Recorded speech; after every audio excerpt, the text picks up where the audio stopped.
This content is general in nature and should not be considered financial advice. Please listen to the full disclaimer at the end of our podcast. Hello, ladies and gentlemen. Welcome to another episode of our Finance and Property podcast. Today we have Geordie Williams with us from Williams Real Estate. Geordie, welcome aboard. Thanks so much for having me. So Geordie has been doing some work with the team in recent years. He's a investor-focused buyer's agent, and there are investor-focused buyer's agents popping up left, right, and center these days. And it seems to be very engaging content online on socials. Lots of consumers are wanting to know wealth creation journeys or strategies through investment portfolios outside of your typical investment in the neighborhoods that you know. And that's sort of Geordie's area of expertise. Looking at other areas around Australia, even regional areas, which is a bit unique to some other investor-focused buyers agents that we've had on our podcast in the past. So Geordie, why don't you tell us a little bit about, firstly, your story, because your whole philosophy is about 10 properties in 10 years, right? Which is a bit of a case-by-case strategy, I believe, on everyone's individual circumstances in terms of what properties to pick. But I believe that strategy has formed from your own personal journey. So why don't we start with you giving us a bit of background on your journey and how you've come to be sharing this wisdom with others? Yeah, cool. So basically my story started when I was at university, studying construction and property, went to the bank, local CBA branch at Randwick, just down the road from University of New South Wales. At the time, they pre-approved me for $400,000, and I was fixated on buying a house. And obviously, there's not many houses for $400,000 in Sydney at the time. So I went off to the Hunter Valley and bought a house in Maitland. And the original plan was to renovate it, flip it, do that a couple of times, so then roll that into a house in Sydney. Renovated the house, and then went to sell. Couldn't sell. It was during the credit crunch period of APRA Credit Crunch 2018. And then I switched strategies up and rented it out, hoping for the market to, I guess, come back and then sell it into a rising market. And then had the penny drop moment that at the time it was bringing in about $100 profit on top of expenses. So I bought for $240,000, renovated it. I was into it for about $300,000 as a house, 4-bedroom house. And then I got my head around, okay, you can refinance, you can draw equity. I then went on a buying spree went through all of regional New South Wales, Brisbane, regional Queensland, now mainly focusing on Victoria these days in units in the metros, houses in the regions, and then also blocks of units as well. So, but all that sort of purchasing, all those areas you just sort of quickly reference, that was over a long period of time where you're picking trends that have attracted you to those marketplaces? Yeah, correct. So I came across the 18-year land cycle framework of investing, not only in property, but you can use it for investing across every asset class, because it gives you a framework and clarity of where we sit in the market. I worked in construction initially. Well, before you go on to that, maybe we should actually cover a bit about that 18-year land cycle, because that's an interesting concept. So the 18-year land cycle is a underlying cycle. It's like an ocean current, also known as a business cycle, and it can be traced back for over 200 years in the US, the UK, Australia, and now more connected westernised economies as we become more connected in trade. The last GFC, 1990 recession we had to have, 1972, 1955, 1936 Great Depression before. Yeah. You can keep going back. So we are now sitting in a similar point of the cycle in 2006, about 12 months away from peak market, when we're due for the next land-driven downturn. So there's 14 years up, 14 years of expansion, 4 down, and the 14 years of expansion is interrupted with a mid-cycle slowdown. The last we experienced that was the COVID recession, and the last GFC, or land-driven downturn, was the GFC, and the last mid-cycle slowdown was the dot-com bust, and then you can keep going back to the 91 recession. So the next one is due come 2027, 28. They'll call it something. I'm sure it will be called the Trump tariff reset. So there's not one property market. Every market, if it's a metro market, if it's a region, and even types of property, if it's a unit, villa, townhouse, entry-level stock, if it's houses in the regions, houses in metros, if it's commercial property, if it's entry-level commercial like blocks of units, all runs its own race as the cycle plays out. The 18-year land cycle is used as a framework to firstly understand where we sit in the market, being today, 2006, equivalent point of time, or 1988, a year away from peak market 1989 before we went through the 91 recession we had to have. So it sets off historical trends in sales data, because historically Sydney, Melbourne outperform in the first half of the cycle, like what they did between 2006-7, lead up to 2017, solid run out of the GFC, and so do the other major metro markets around the world like New York, Hong Kong, Beijing, LA. These major markets perform out of the recovery. They then get too expensive for people to afford, then people then decentralize into their respective regions. That's when in Australia... So it's like a value reset, right? People chase value. Correct. And then off the back of Sydney, Melbourne, that's when the likes of regional New South Wales, ACT, Tassie, regional Victoria outperform, like what they did between around 2014 to 2022, and have since all topped out and now starting to stagnate. Come mid-cycle, we're due for a mid-cycle slowdown. This time around it was called the COVID recession, where stock markets take 30-40% correction. We then see about 5 to 10% slowdown in property. But then we're away at the races now in the second half, in the land boom, we call it. And now we're entering this final winner's curse, where people decentralise out of regional New South Wales, regional Victoria, Sydney, Melbourne, and ACT and Tassie in the lower part of Australia, and head out into the second-tier markets like Brisbane, Perth, Adelaide. They then take off like what they're doing now.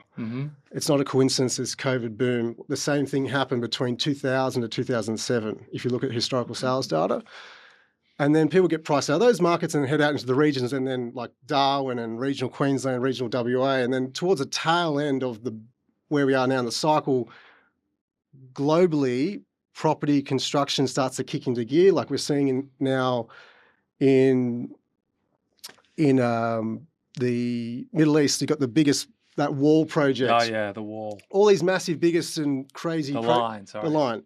So all these projects start popping up, which then draws on commodities, draws on our mining sector. It sets off the mines. So then we see the likes of Darwin, regional WA, Perth, even regional Queensland, where they've got a dependency on the mining sector, even outperform and buck the trend of the GFC, like what happened between around 2006 to 13. They continue to go strong off the back of those mines. We then go through the end of cycle, land-driven downturn. Everything then ripples back to Sydney, Melbourne, and Sydney, Melbourne lead again. So we're now sowing our seeds.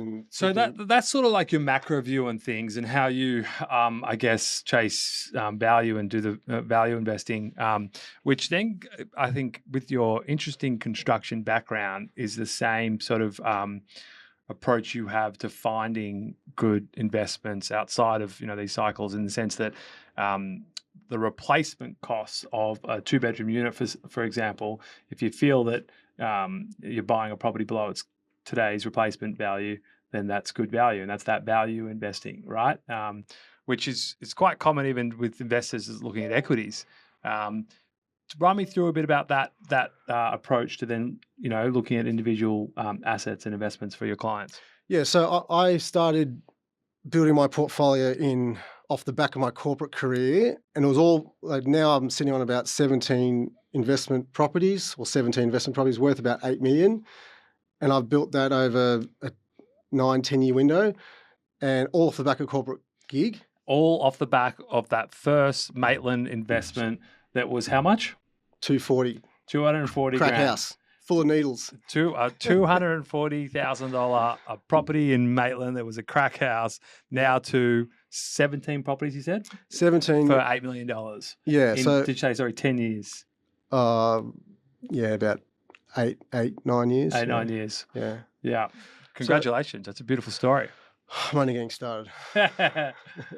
But so how I look at property is, because I started construction, worked with builders, contractors in contract management roles and commercial management roles.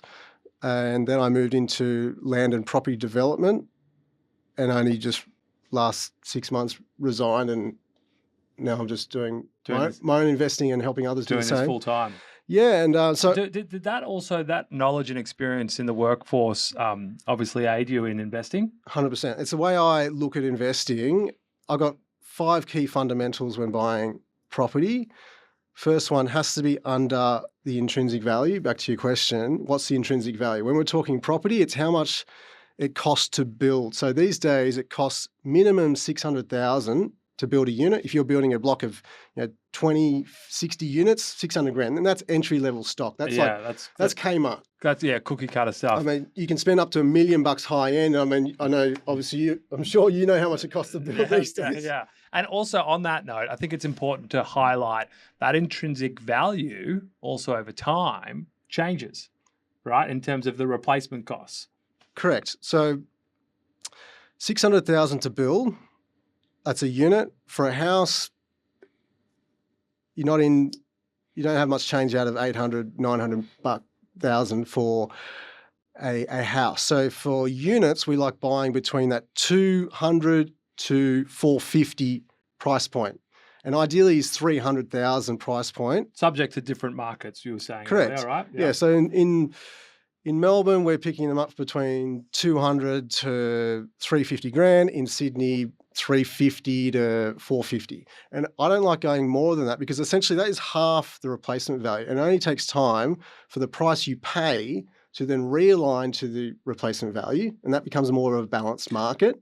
And then when the boom sets off, when all the stupid money starts pouring in and everyone's got the fear of missing out, it's oh wait, the racing's going to go on forever. That's when the price then exceeds it. That's when developers then start building more stock because projects become feasible.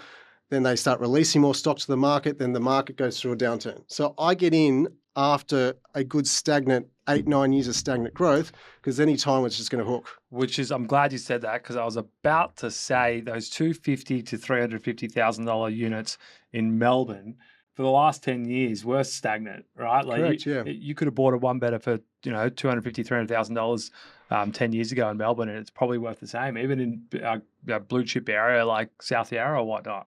Yeah, so back to the 18-year land cycle. If you bought peak market in Melbourne come 2016, 2017, you've probably lost money. We're buying now property for the same price, if not less than what people paid prior boom, because they just think property doesn't work anymore. They're offloading, they're going to go buy Bitcoin or something else, and they offload it. And maybe a newer version of what they bought back then too, right?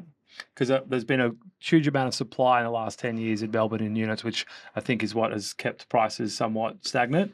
Especially those one-bedroom units, they were just building them left, right and centre. Yeah, we steer away from the new, off the plan, all that new stuff, or nothing sexy, nothing flash, just fundamental housing, 2-story walk-up, single-story brick, built in the 50s to 80s, solid, low maintenance, nothing sexy, no gyms, lift, pools, none of that. Low stratas. Low strata, 300 to 500 a quarter, nothing. And what's your thesis or reasoning for that as such?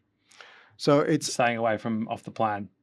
Stay clear from off the plan. If you're buying off the plan, you're buying over the intrinsic value because it's building in the cost of labour, the land, construction, profit in the job, tax, interest holding costs, everything that the developer makes money on, they've clipped the ticket. That's why and typically new and off the plan is sold peak market when it's booming and they're factoring in growth in the settlement period.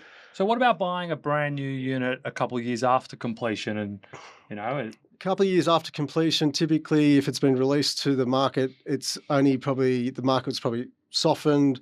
After that, it's solid bull run because typically markets go through 10 years of stagnant growth, sometimes less and sometimes more depending on which market, but on average 10. And then they go through bull runs which last between 5 to 7 years, like what we're seeing now in Brisbane, Perth, Adelaide. They're just on a tear, where Sydney, Melbourne have been pretty much stagnant since 2017.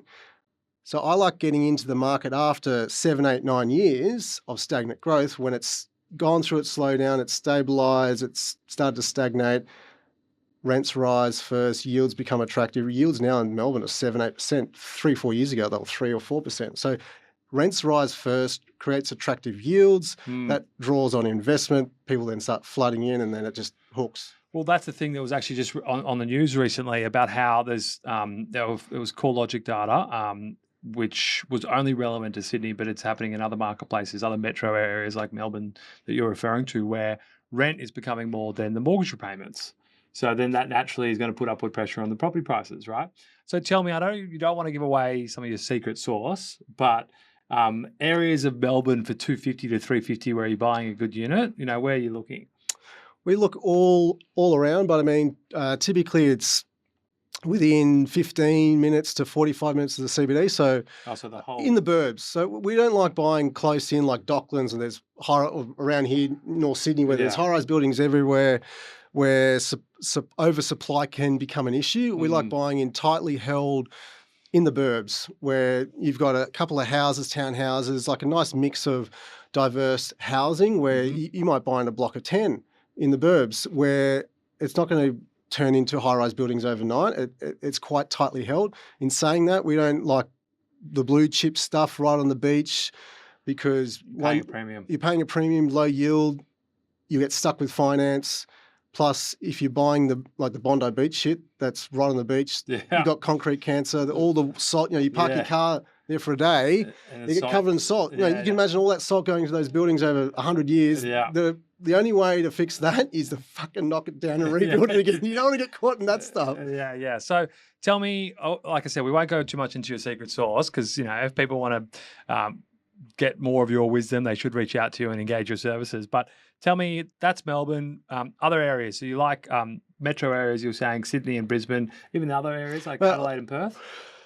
So I didn't get into Adelaide, Perth for the reason I'm born and bred in Sydney. I like Brisbane. Brisbane's just similar to Perth, but probably better diversified economy. It's only an hour flight. So we're buying a lot around Logan area. We're not buying now. I'm getting ready to offload some, because we're buying it for 150 grand, 200 grand units, villas, townhouses style. When was that?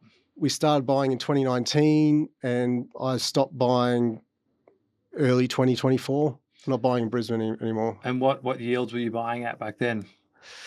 Yields back then, 7%.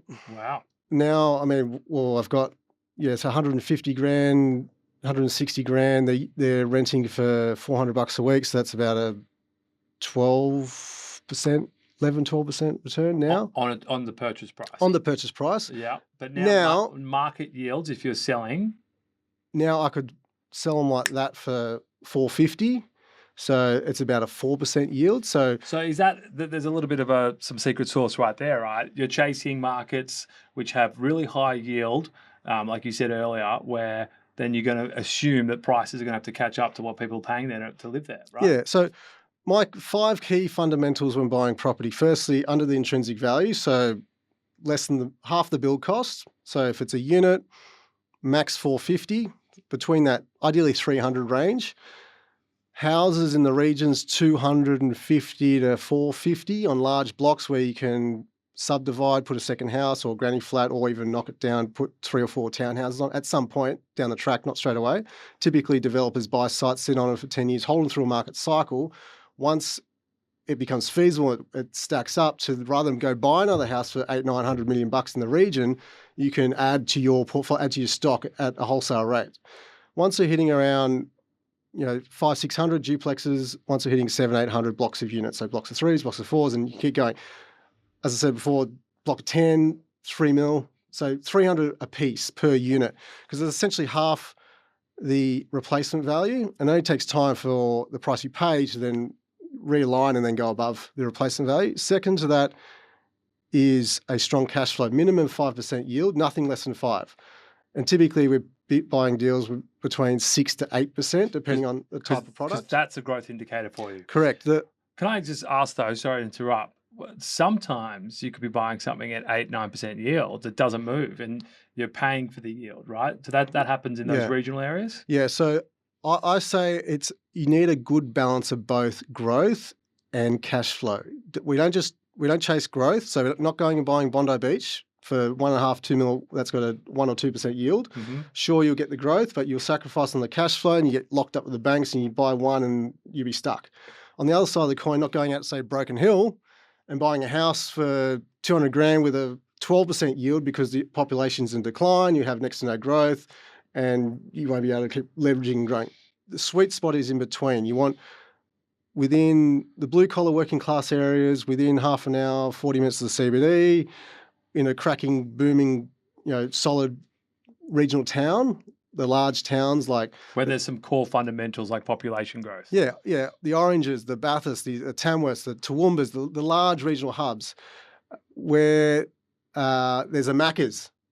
McDonald's is a global real estate firm, buys sites, builds McDonald's restaurants, franchises out the business to the mums and dads who then run it, and then they charge rent to the Yeah. So if it's good enough for Macca's, it's good enough for me. And you'll find... So follow McDonald's. Well, you'll find all the large regions have a McDonald's. I mean, in Tamworth, there's 4. Yeah. Right? So strong yield, good balance of both, not just chasing yield, not just chasing growth. So good balance of both. But strong yield is key because there's 2 reasons for that. First reason is you want to make sure that it's breaking even to positive geared, so the bank will keep lending you more money so you can keep growing your portfolio and keep growing you want to preserve your borrowing capacity. Otherwise you get stuck with finance. So what's your strategy in your investment session? Do you propose people buy these assets into individual trusts so that they can preserve their borrowing capacity? Or do you like putting in personal names so you can offset negative gearing and whatnot? I don't do negative gearing at all. I don't. The property can be positively geared, but with depreciation and whatnot, it can push into negative. Yeah. So it's not actually cash flow negative. I start people in personal names, big banks, max out big banks. You can get 5 times earnings or household income, 5 times the CBAs of the world. Once you're hitting the limits there, move on to second tier lenders if you want to keep pushing the envelope. Once you're maxing out your personal name, then look into setting up the family trust or the self-managed super fund, because you get the benefit of the land tax thresholds in your personal name. So you want to max out your personal serviceability and the land tax threshold. And then go into a trust strategy. Correct. And then you can, I start people in 1 and 2 bedroom units, and then a couple of houses, duplex blocks. Ultimately, you want to land in blocks of units. The biggest developer, the biggest investor in the game specializes in blocks of units. Harry Triguboff started... Yeah, but Harry Triguboff is a billionaire, right? So he started at 30 with a block of 4. Yeah, so let's talk to our mums and dads in both our audiences in terms of databases. Where are you buying an affordable block of units that, what type of price, what type of yield, what type of markets? So the regions, blocks of units blocks of 3s, blocks of 4s start from 600 to 800 grand. In regional areas? In regional areas. Yep. To get in a metro, you need at least... Hold on, sorry, on that yield, on that block, what's the yield? 7-8%. Oh, wow, okay. So my key, minimum 5% yield, but typically between 6 to 8%. And some of these areas you're hoping for, rezoning and redevelopment. If they're already low density or medium density areas, naturally they're going to be the first areas to probably sort of be rezoned for more density? Correct. So when they've already been zoned for multi-residence housing, being blocks of units on one site, in time planning changes, higher density allows higher development. So these investors do have the opportunity to do it themselves, or even just get a DA approved to do it and then flick it to do a developer peak market once it stacks up to do it. So you've had clients been exposed to those rezoning opportunities? Yeah, so we're looking in mainly the metros for that, not necessarily the regions. The regions sort of there's a little of that going on. Yeah. I mean, a little bit in Dubbo, like they're starting to, but so you're about to say regional. I think you said 600 to 800 for 7 to 8% yield. So if you are looking in metro area, what's the sort of entry level for a block of units? Right now, I'm finding better value in single units than going and buying, say, a block of 3 or 4, because there's a lot of demands going to that entry level stuff. You got to go about 2 mil to 3 mil. That's when the value is, and then you can get blocks of 10s with yields of 6-7%. Oh, okay. I was about to say I've seen some blocks of units transact in sort of blue chip areas, let's say 15, 20K radius of the Sydney CBD, and I feel like they're going at like 4 or 5% gross. I'm not blue chip, so I'm in the blue collar working class areas that will gentrify over time. Just like what happened to the likes of Bondi back in the 50s, 60s, rough suburbs, Redfern, Redfern, Surrey Hills, Yeah. Glebe. I've been buying, like Logan area, right, is a classic example of what Parramatta looked like 20 years ago. Cracking location, half an hour to the CBD of Brisbane, 45 minutes to the Gold Coast. In time, it'll look like Parramatta. So what areas in Sydney are feelings next to that? You're going to sign up. Yeah, like I said, you don't need to release your secret sauce, but blocks of units, I feel at 6-7% yield is hard to find in a blue chip area like Sydney. So. Yeah, it doesn't. Blue chip's not my thing. I don't. I'm Sydney as a whole, but yeah, you're right. There's markets within markets. Yeah. So, and then gentrification is key because I like buying in those suburbs that are, maybe rough and ready today or typically they have the bad reputation. So usually even Redfern, right, has a reputation of being a bit, depending where you're from, usually the reputation lasts 20, 30 years than the reality of the situation. So, but I find these suburbs that are in cracking location, they're getting the infrastructure spent, they're getting a new metro line, which will then ultimately spur on private investment to come pour into the area. People will start buying sites, knocking them down, building beautiful new houses, renovating kitchens, bathrooms, renovating houses, setting up new bougie cafes, restaurants.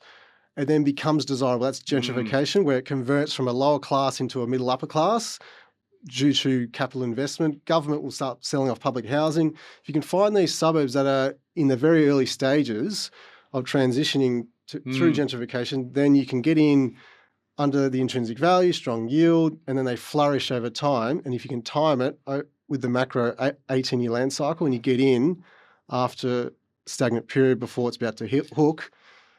There was a previous guest on this podcast who we won't name names, but they alluded to a similar effect that you can catch the trend of an area being regentrified and on the up as soon as they start having an acai bowl place. If you see one of them there, then it's on the up. It's probably too late. Yeah, okay. Yeah, by that time it's trendy. Yeah, I do like getting into markets where, even for some of my investors that are coming along the journey with me, they get a bit, you sure, I even had to, I'm so busy these days. I get to be a little bit more selective of who I, help now. But, people talking to their parents and their parents advising them saying, that old chestnut. Yeah. Don't get any debt. Try and pay cash. Worried about, tenants not paying rent or smashing the joint up. So I've been through all Central America and there's not a place in this country that is bad. We are in a very beautiful spot over the next, in our lifetime. Yeah. Population will double. Everyone has to live somewhere. It's affordable housing. And the entry-level stock, that bottom end, rises even in times of crisis where we go through like a COVID recession or GFC. People can no longer afford the $1 million plus home or whatever, the fancy house that they're renting or buying it. They might have lost their job. They just need to bunker down. That the shift goes to the affordable end during times of crisis. Which is right now, right? So we're in an affordability crisis as we speak.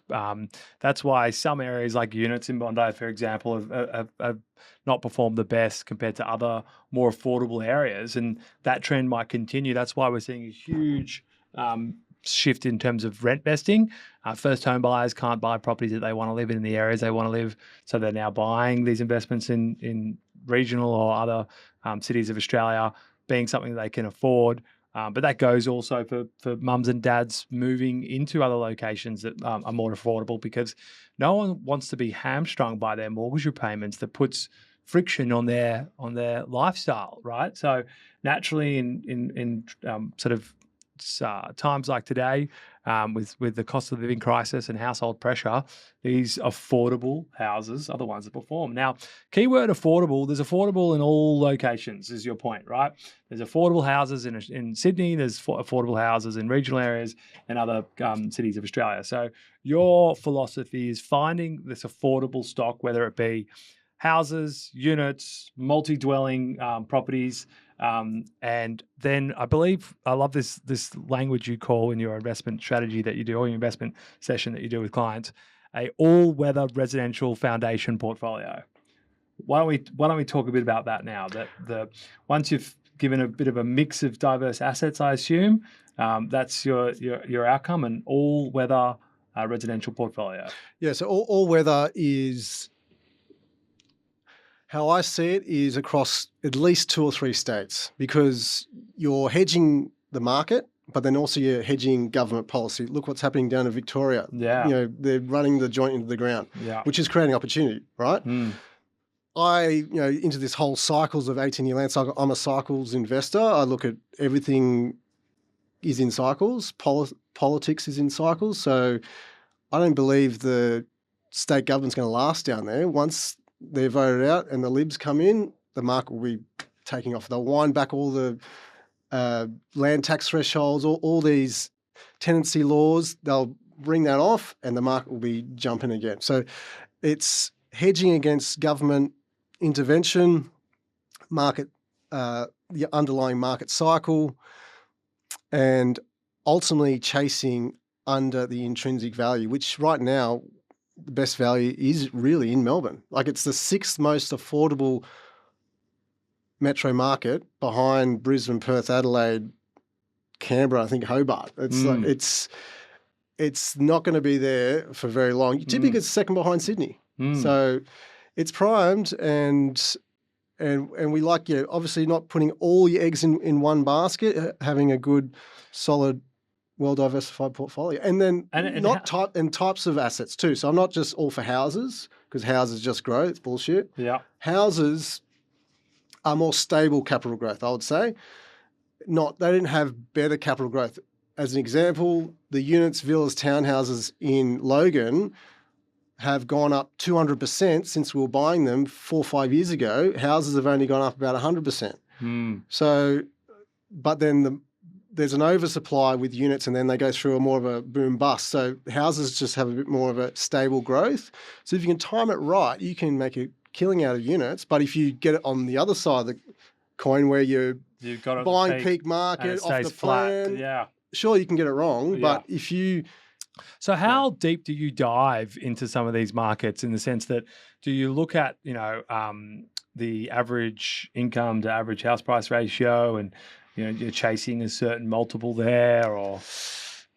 Not really. I don't. Yeah, I see investors looking into all that sort of stuff. I look at historical sales data, overlay it with the 18-year land cycle, and make sure we're getting a solid rental yield, because ultimately you never find unless you're going way out in the boondocks, but if you're in a tightly held, metro city or a regional town, typically yields get to about 8%. You never find a block of units in Sydney with a 12% yield, because by the time the yield rises, unless something's wrong with it, like that concrete cancer maybe from the ocean. Yeah, but I mean, even still, it'd be zoned to be knocked down, rebuilt. So typically the rents rise first. That then shows an attractive yield, and then prices then follow. So it's a leading indicator for future growth, because the rents get capitalized into a higher price. So I don't dig into people's wages and all, whatever. It's not really how I look at it. I look at it through a construction property lens. If I'm buying something for half the build cost, where like down in Melbourne, no one's building stuff because nothing stacks, because the market has to move to make projects feasible again, so then developers will start building again. So I look at a price per unit, square metre rate, the rental yield, and the overlying 18-year land cycle, and work out, if you look at this 20 years or 30 years of sales data and you can see trends, that's when that 90% of the heavy lifting will be done by the market cycle, if you can time it right. So I guess I'm mindful of time, so I want to move on, I guess, to the current climate. So that's your investor strategy and approach. People can sort of plug into your website and organize an investor strategy session, where you can sort of find a strategy that suits their personal circumstances, right? I've got 2 portfolios. So I've got 10 and 10-year portfolio, which looks like a couple of units, villas, townhouses in the metros.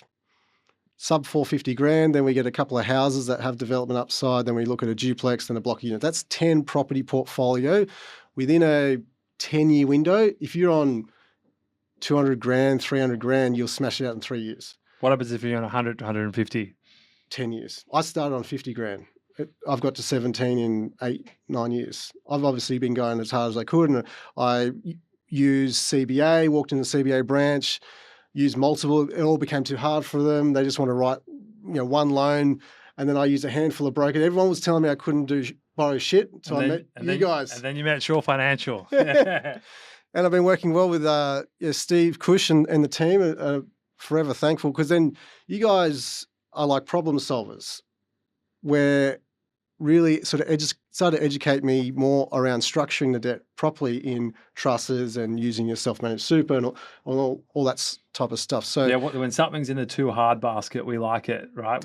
Because we find a solution, and then there's our value proposition 100%. proved in itself. 100%. I get clients coming to me saying they've using their uncle, whoever broker or whoever, and they've bought 3 or 4 properties and they can't do shit. And I send them to you guys 2 weeks later. They're all excited, ready to rock and roll. Well, that's a great plug, which was organic, guys. But yeah, no, a pathway to yes is sometimes the biggest solution that we offer clients. A lot of people can walk into the major bank branches, as you've touched on, and be told, nah, you're tapped out. But there's these second tiers and other options that not even also all brokers are accredited with. Some brokers just only have about 8 lenders they work with. But anyway. I would say one thing while on bank branches, it's sometimes it becomes all too hard, but also there's levels to this game. And sometimes they don't even know, because they don't have a portfolio. They don't have investors. They just want to write $1 million loan and make their KPI and that's it. And sometimes if you are going in and you're not quite educated around the loans and the structuring, they can tie you up and cross-collateralize you and get you stuck. So I see clients like that who have been going thinking they can do it all themselves, and they end up 3 properties all crossed. One's gone up, one's gone down. They're stuck for 5-10 years and they can't do anything. Sometimes also when you're speaking to just a representative at a bank or whatnot, they're not giving you the solutions in a sense, or like recommendations to improve your serviceability. Some people, it's a simple one, but some people don't even think about getting rid of a car lease and selling their car and just getting a cheap car that they own outright or something like that. Get rid of all bad debts. All bad debt. Yeah, no credit cards, nothing. Makes a huge difference. Only have investment debt. I don't even have a home. I just rent the home. It doesn't make sense. Yeah, if you equate the repayment of a car loan of 100 grand to what that could be as a mortgage repayment, the value that you're owning in assets, in property, compared to that depreciating asset of a car, it's chalk and cheese, right? So it makes sense. Tap the equity, pay off the car, and like that, move on. Yeah. So where I was going to next, just mindful of time, is that I want to talk a bit about what you're seeing now in the current climate. So that's your value investing as such, and your skill set of finding those areas of opportunities. But what about this? I feel like there's a window of opportunity right now that you've commented on, where we're seeing rates come down. Historically, we've always seen downward interest rate trends put upward pressure on prices. We've already seen multiple rate cuts now, and it looks like all the inflation data is pointing the right direction for more rate cuts to come, which is reassuring for our not just investors, but our mums and dads and homeowners and whatnot. What else are you seeing out there that's giving glowing signs of a promising market? Where we sit now is equivalent point of time 2006. Based off the 18-year land cycle and historical sales data. If you look at what happened from 2006 and onwards, that will give you the best indication of where markets are heading. The Brisbane, Perth, Adelaide's will have another strong year or two, like what they did between 2006, 7 and 8. But we're due. We're due for the next land-driven downturn. We're due for the reset. And then when it does occur and it becomes known to the mainstream that it's no longer a good idea to keep buying in Brisbane, Perth, Adelaide, and the likes of regional, like Darwin and those sort of, once the market does shift, the demand, there's always demand to buy property, the demand will shift back to the likes of Sydney, Melbourne, and then Sydney, Melbourne are going to be jumping because they've been stagnant since 2017. So that's where I see best value now is in Sydney, Melbourne. We're not touching regions. Well, they've been stagnant for the typical investment property. Correct, yeah. So, I mean, if you're talking blue chip stuff, I don't really look at that. I'm just looking at building solid all-weather residential foundation portfolios with affordable housing, really is what it is. And, yeah. Yeah, okay. So you're feeling confident about the 12 months ahead, basically? Oh, mate, it's definitely a great time to – there's always a great time to invest.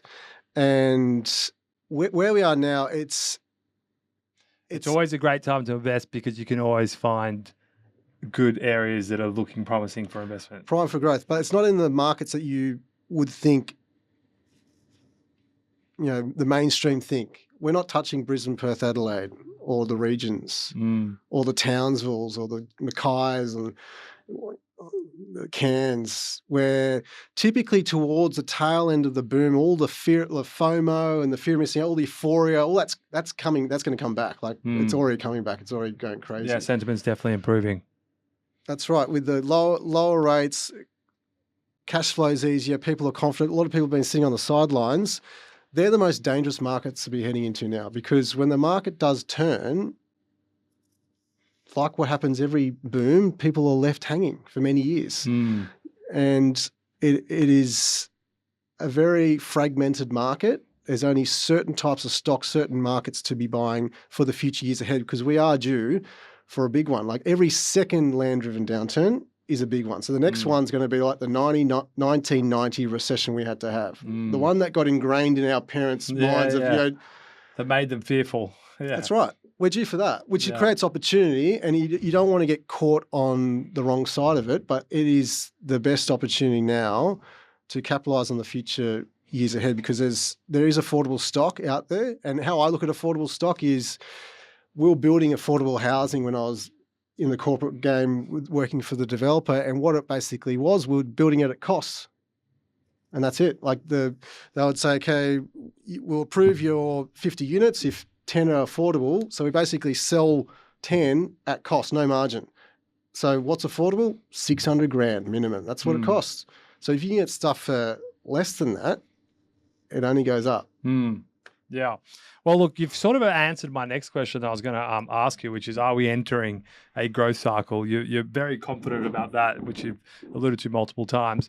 I guess one more question before we wrap things up.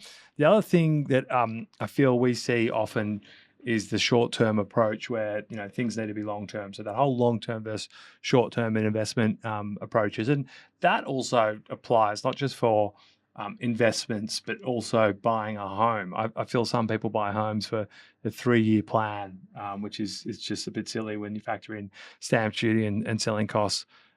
What's your philosophy on the whole, short-term versus long-term in your investment decisions? Because you mentioned before, which surprises me, that those assets in Logan, for example, you're getting ready to offload. I would think that you wouldn't want to crystallize a gain and pay the capital gains tax. Why offload? Why offload? Because they're going to hit about 500 come next year. I could sell them today for 450. I'm going to vacate tenants. One needs a kitchen, one needs a bathroom. Spruce them up a bit, spend 30, 40 grand renovating them, run them to auction with no reserve. Try hit the news.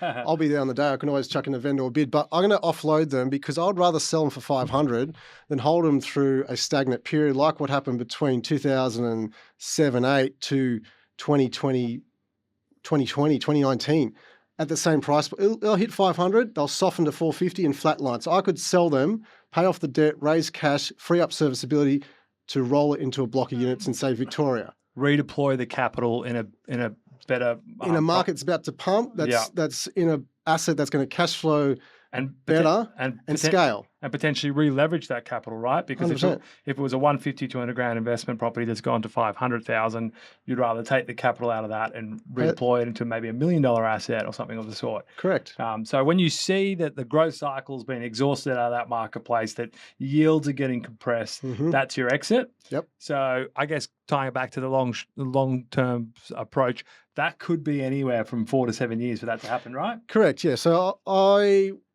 I've never sold. I've got a property on the market to sell in Tamworth. I bought for 120 grand. That's going to sell for 400. I'm going to sell. Obviously, I juggle around end of financial year so I don't get slugged. But now where I'm at personally, I've built the 10. I want to keep going. I want blocks of units, but I only probably ever want to hold around 10 or 12 sites. So just like playing Monopoly, you buy 4 houses, you roll it into a hotel.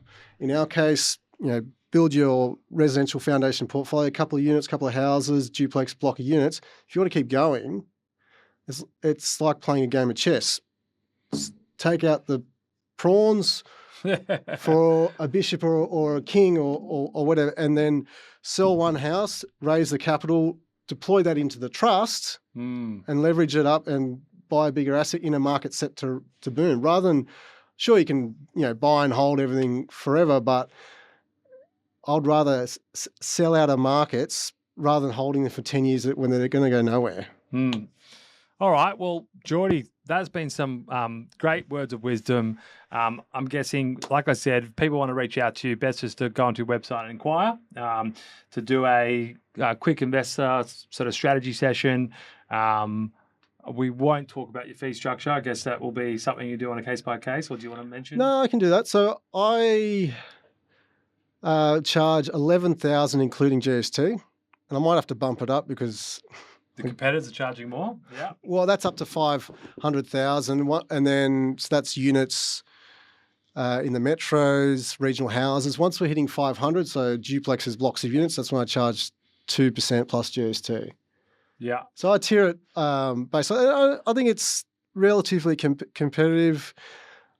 That does sound competitive. I'm getting a lot of inquiries, so I might have to start notching it up a little bit. Yeah. All right. Well, like I said, reach out to the website if you want to engage Geordie Real Estate for investor services. Thank you so much for coming on board today, and hopefully we'll get you back in a year or two time and we can look at some of the outcomes you've done for clients and review and celebrate. Sounds good, mate. Thanks for having me. Thank you. And thank you once again to all our listeners today. Make sure you like and subscribe to wherever you listen to your podcasts. This business is built on word of mouth, so please refer us to all your friends and family. They just want to stay tuned to the latest property and finance tips. Thanks again. Please note that this information is of general nature only and has been prepared without taking into account your particular financial needs, circumstances, and objectives. While every effort has been made to ensure the accuracy of the information, it is not guaranteed. You should obtain professional advice before acting on any information shared in this podcast.